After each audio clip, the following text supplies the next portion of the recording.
สดพี่น้องตอนจากโมงนี่10:39 นาที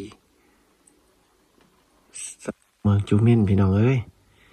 ใกล้ชิงฮอดคิดสมาร์ทแล้วเมืองอากาศแห้งลบแห้งหนักไปออกเก็บบ่ได้พี่น้องไปถ่ายคลิปให้พี่น้องเบิ่งกับบ่ได้พี่น้องโทรศัพท์มันดับอาซียูโดนได้พี่น้องมันหนาวเกินปีมีกล้องนี่ก็คือสิได้ไปถ่ายคลิปให้พี่น้องเบิ่งได้เบิ่งอุณหภูมิพี่น้อง-2 องศายังมีอีกพี่น้องเกือบฮอด40พุ่นละเมืองนี่นะลองเบิ่งมื้อใดหนาวๆสุดๆแล้วสิถ่ายเบิ่งพี่น้องแบบจะเป็นน้ำก้อนหมดเลยแถวนี้นะ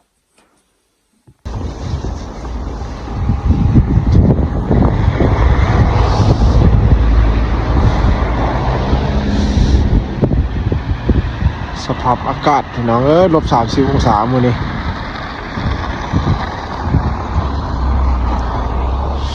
ประเทศรัสเซีย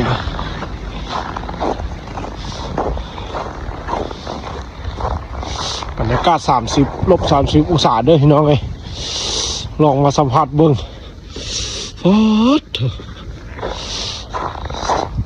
มาสลองเด้อพี่น้องหน้าจุดเหนียวพี่น้องอยู่ดนบ่ได้ดอกเบิ่งอูดขนาดนี้ก็ได้ปานเฮินพี่น้อง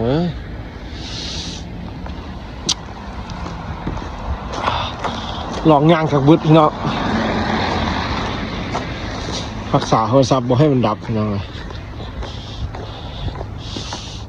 ใครเคยสัมผัสได้นี่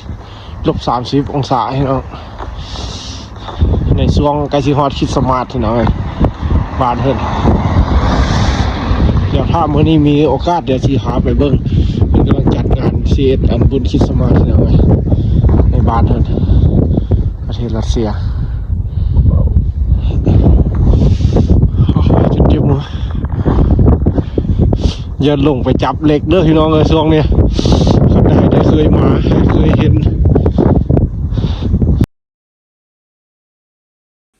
พี่น้องเมื่อกี้นี่ไปโทรศัพท์โจรดับพี่น้องได้สิทายทางเทิงเอาเด้อพี่น้องไปย่างบ่ได้โดนได้มาพักอยู่บ้านหมู่สันเก้าพี่น้องเบิ่งบรรยากาศตอน-30 องศาพี่น้องไปย่างบ่ได้ฮอด15 นาทีโทรศัพท์จนดับพี่น้องอยากให้เห็นพี่น้องตอนอายุตอนนั้นอากาศ-30 องศาพี่น้องตายอยู่ประเทศรัสเซียพี่น้องให้ได้เคยได้สัมผัสได้นี่พี่น้องตอนอากาศสวยๆนี่เราบ้านเพิ่นละอยู่ปกคลุมหิมะจังซี่เลยพี่น้องตลอดปีตลอดฤดูกาลพี่น้องหม้อใกล้สิฮอดคริสต์มาสแนวใดละแห้งหนาวเข้าติ๊กๆพี่น้องเขาก็ยักไปเลาะถ่ายคลิปให้พี่น้องได้ครับชมว่าอยู่ในเมืองสิเป็นแนวใดพี่น้อง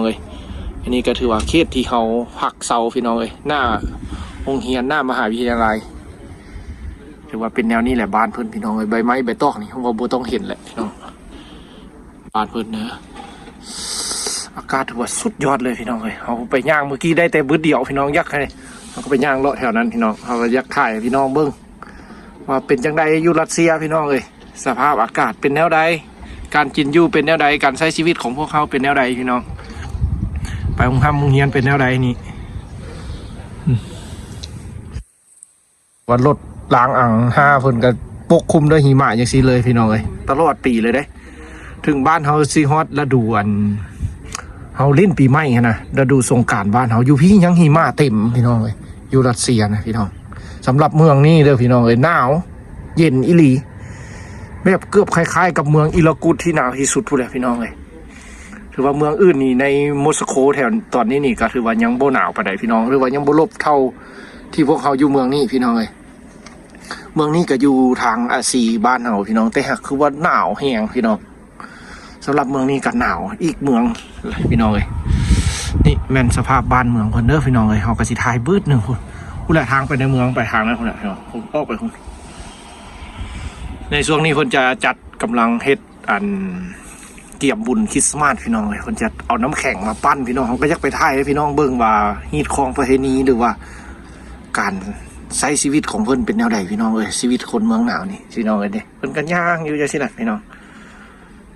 บ้านเมืองเพิ่นนี่ถือว่าก็บ่ได้สวยงามพี่น้องแต่หากอยู่ในเฮือนก็สิงามพี่น้อง เพราะว่าบ้านทางนอกเพิ่นจะบ่ตกแต่งหลายพี่น้องนี่จะเป็นเท่านี้จะถ่ายจากตึกสันเก่าที่พวกเขาอาศัยอยู่เด้อพี่น้องในมื้อที่อากาศ-30 องศาเบิ่งฝาประตูอันนี้พี่น้องต้องได้สอง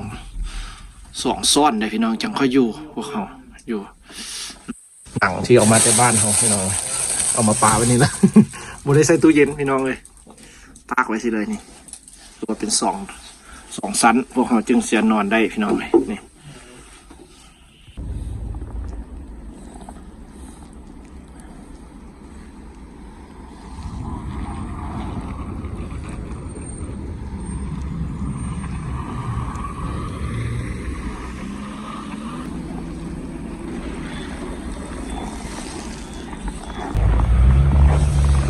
มะคว่ำหลายมือนี่มึงรถรางสภาพ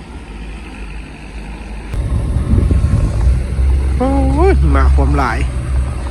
ในช่วงบุญคริสต์มาสจิมาฮอดที่น้องเลยฤดูหนาว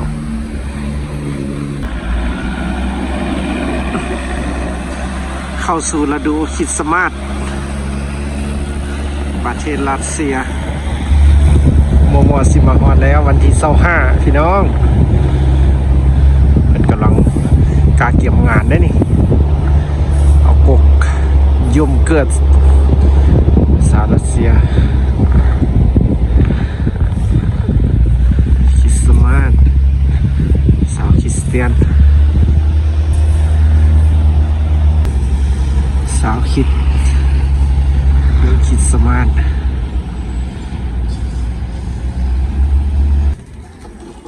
นั่นก็เป็นบรรยากาศที่ค่ำคืนเมื่อวานนี้เอาไปถ่ายเบิ่งพี่น้องเพิ่นกำลังเกี่ยมงานบุญเพิ่นสิเอ็ดบุญคริสต์มาสพี่น้องเพราะว่าอยู่นี่ก็ถือว่าเพิ่นก็ยังเอ็ดน้อยอยู่เพราะว่าเข้าไปในเมืองพุ่นแหละพี่น้องมันจะสวยงามพี่น้องผู้คนก็จะหลายนี่เพิ่นก็ตั้งไว้เอ็ดหน้าฮานหน้าเหือนเพิ่นของไผของมันหน้าฮานสินค้าพี่น้องเล็กๆน้อยๆเป็นกล่องของขวัญแล้วก็กกอันเพิ่นเอิ้นว่ากกอีหยังก็พี่น้องบ้านเขาก็คือว่าจะเป็นกกแปลกกับกกไม้สดนั่นแหละที่เพิ่นเอามาเอ็ดอันบุญบ้านเพิ่นกกคริสต์มาสนั่นแหละพี่น้องคันว่ามันแนวหนึ่งพี่น้องแต่ครับอยู่พี่เพิ่นเอิ้นกกยมเกิดเพิ่นเอามาเอ็ดเป็นแบบกกไม้ที่สำคัญของประเพณีบ้านเพิ่นนี่เด้อพี่น้องบรรยากาศตอน30 องศาพี่น้องตอนลบตอนนั้นกันยังเมียนหิมะยังบ่เซาปานนี้พี่น้องรถล้างบ้านเพิ่นสภาพชีวิตของคนเมืองหนาว